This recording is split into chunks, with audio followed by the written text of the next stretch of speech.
The Oulu Symphony is celebrating the Europe Day with a commissioned piece from you, and the piece is called Whirligig. What is this piece about? So Whirligig, as you've just said, it's a sort of thing, it's a contraption that kind of spins off somehow and kind of has this fun energy. And how do you present that in music? Well, I've got dance fragments that perhaps reference different types of dance in different areas of Europe. And these kind of spin around each other, they disintegrate, they come together to form new things and more. And you'll hopefully see how that unfolds in the piece. You have Finnish roots, but you are American, and then you came to live here in Europe. What do you find worth celebrating in this Europe Day? Well, so a bit of a clarification on that. My mum is from this area, Oulu. My dad is American in the sense that he's really everything but American. So he's this mixture of all kinds of cultures. So he's basically descended from immigrants that came over at various times. Some from Europe, some from elsewhere.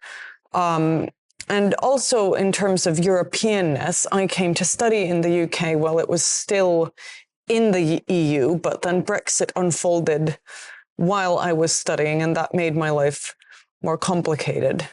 So within Europeanness, I suppose, and if we're also thinking about the EU, there's this sense of a diversity of different cultures and traditions, but also a sense of unity.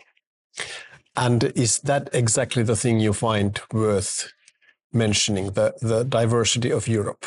Yes, the diversity, but also the feeling that it's a part of something greater.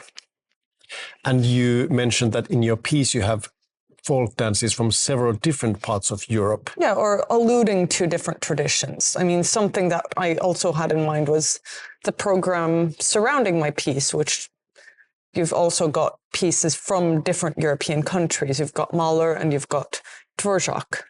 And there's perhaps something similar to the character of Dvorak's Carnival Overture, which also kind of is made up of loads of different material woven together. And what is there to discover for you in Europe? What are you hoping to still learn about Europe or Finnish culture? Oh gosh, there's loads of different kinds of things. For instance, my uncle has gone down the path of folk music, and I think, well, he knows way more about that field than I do, and there's a lot of interesting things to be discovered in that and in the other folk music traditions elsewhere in Europe, for instance.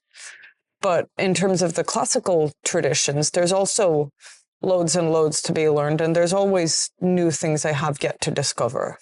And why is it that folk music is interesting to you in general?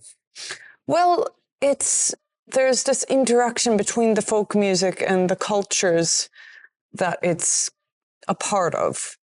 And these different kinds of music, they often share similarities to the areas around them in terms of the folk music in the surrounding areas.